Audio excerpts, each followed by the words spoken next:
fired up, to keep you encouraged.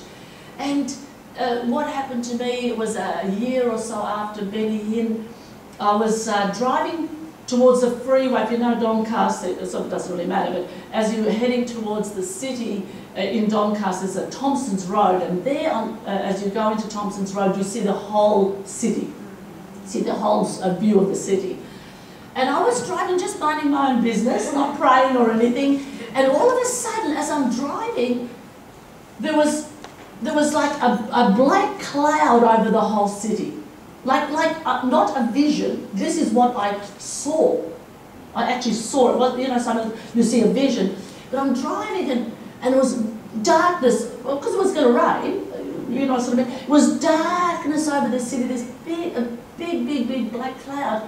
But this is what just overwhelmed me. All of a sudden, over the city skyline, the cloud opened. That was a God showing me.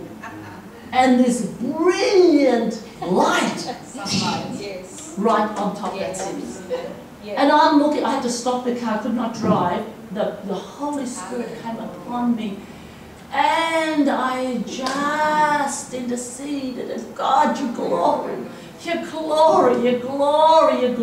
is going to come over this city and over this state, over this nation, your glory. It was like God said, that's how it's going to be. That's how my glory is going to come and just remove the darkness over the city, and the glory of God is going to be upon the city.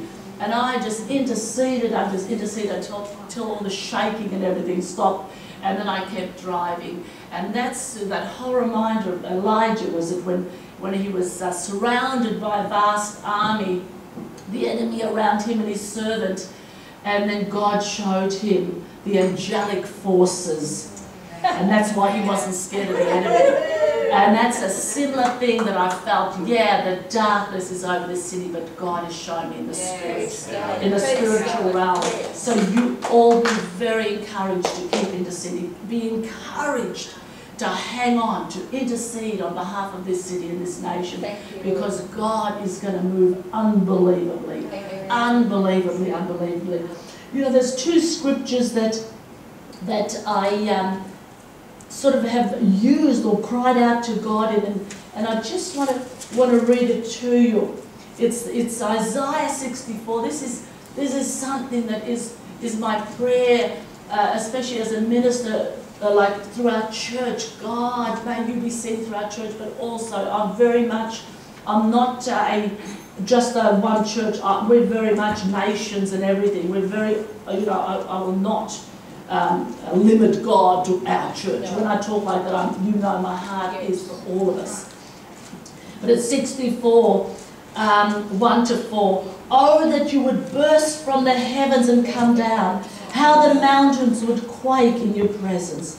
As fire causes wood to burn and water to boil, your coming would make the nations tremble. Then your enemies would learn the reason for your fame. When you came down long ago, you did awesome things beyond our highest expectations. And oh, how the mountains quaked. For since the world began, no ear has heard, and no eye has seen a God like you, who works for those who wait for Him. We're waiting for Him. Yes, I preached once and said, yeah, that whole picture of Jesus coming from heaven and coming down. But this prayer for me is, Lord, show your miraculous power again.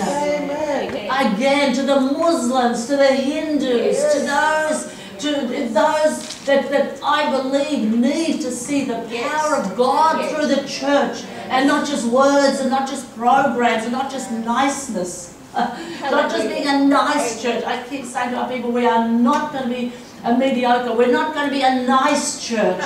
We're going to be a church that is going to absolutely confound and cause turmoil in the city, like the apostles did. Turmoil in the city. We're going to bring turmoil, not in an ugly way, but a turmoil. My God, there really is a God. You know, this sort of thing. Just to do something in the enemy realm over this city. And so this is something to encourage you. What does it say? For since the world began, no ear has heard and no eye has seen a God like you, who works for those who wait for Him. It's crying out, God, come again in your power. Come again, God. Burst forth and come. Come and show how your power, your mighty right arm in this city, in this nation, to the enemies and to those scoffers that have mocked and laughed at the church. I'm saying, God, use your church in love, in love, in love, and power. And power. That is so much my cry.